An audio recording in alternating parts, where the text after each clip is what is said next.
I will try to leave a link in the description of Oppy's video Graham Oppy, where he is talking about God and how God probably is not real because of X, Y, and Z. So I'm going to try to walk through that. One of the things he talks about is that there are three types of presenters of who God is, and he would say there's the apotheticist,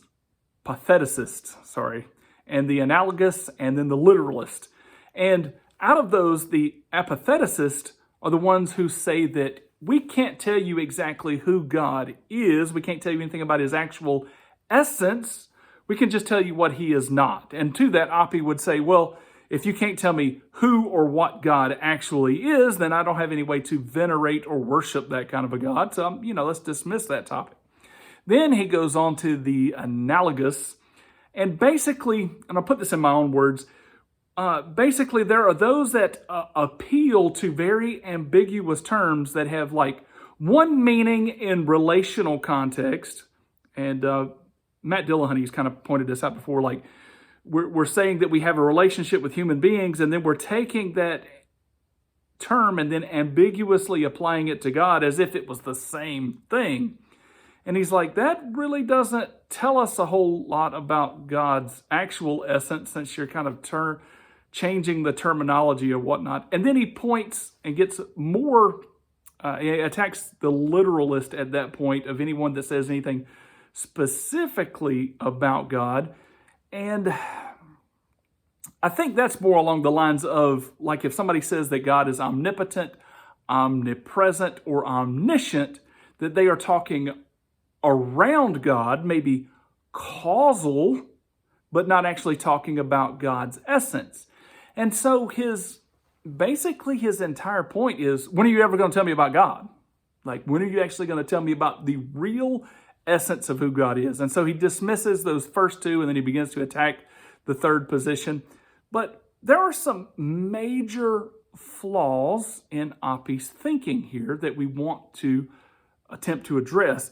And one of them is that, first of all, we speak as human beings of things that are ambiguous all the time, and then deal with them as if they are, in fact, real. So, for instance, we talk about the concept of love, we talk about truth, we talk about consciousness, we talk about reality, we talk about others and objectivity and pain, pleasure. We talk about all sorts of concepts that are very ambiguous and surely vary person to person, but yet we still talk about those things as if they are incredibly real. And so when someone is describing the attributes of God and talking about God, that is no different than if they were talking about any of these other aforementioned items. And so just because you can't get to the final essence and put God under an examining microscope doesn't have anything to do with whether he is real or not. And so Oppy's main point here seems to be that unless God can be put into words, unless he can actually be talked about with words, then he does not really exist. We have kind of created him. So where is this definite essence at? Now, in thinking through this, in really thinking through this, is man really the measure of reality? Because that's what Oppy is saying. He's like, I am measuring reality, and I'm measuring it by words. And if you can't put it into the appropriate words and you can't give me the appropriate information exchange, then it is not real, or God's not real. And everything you have told me so far is inferior information to proving God's existence. And so he is saying there that God somehow or another has to be put into words for it to be real. Now let's think about this. Number one, it is elevating man above reality. And I think you would agree with me on this, that mankind is a part of reality, but I don't think any of us really think that that we create, well, maybe some of us do think that we create or manufacture reality, but I think we are part of reality, not reality itself.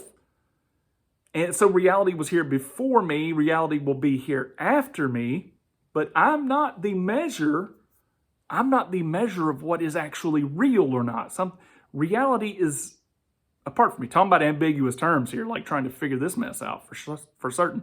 So imagine with me if there was an object somewhere off in existence that I don't know about, you don't know about. Is it not real because we can't put it in terms, or it hasn't been put in terms yet? That has nothing to do with the object's reality. What also if you could see the object, but then couldn't put it into words? So for instance, several years ago, there was this gentleman that, I forget if it was a piece of glass or metal, and he's working, and this thing gets slung into his eye.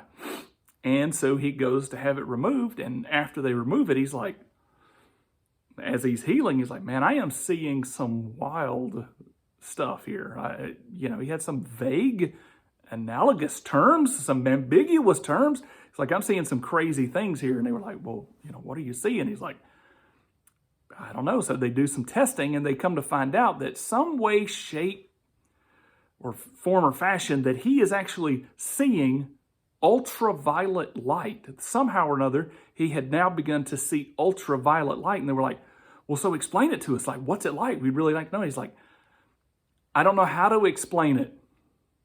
I don't know how to describe it. I do not know how to put it into words. So is Oppy's argument then really that solid? If there can be reality that exists outside of our words, or if we can experience reality that we can't fully put into words, then should we be measuring reality by words?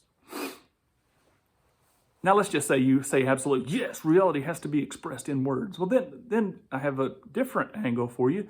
So words are vibrations. I think you understand this. Words are vibrations. They are, a mixture of frequencies.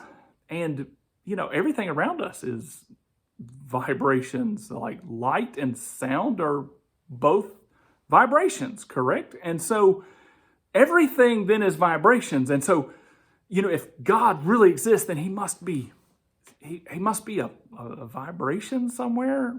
So if you really want to stick to that, like it has to be put into words because God's got to be real. Well, if that's the case, out of the whole spectrum of everything out there that we have discovered in the fields of vibration and whatnot, do you think there might be some frequencies or some vibrations that maybe some of us receive that others do not?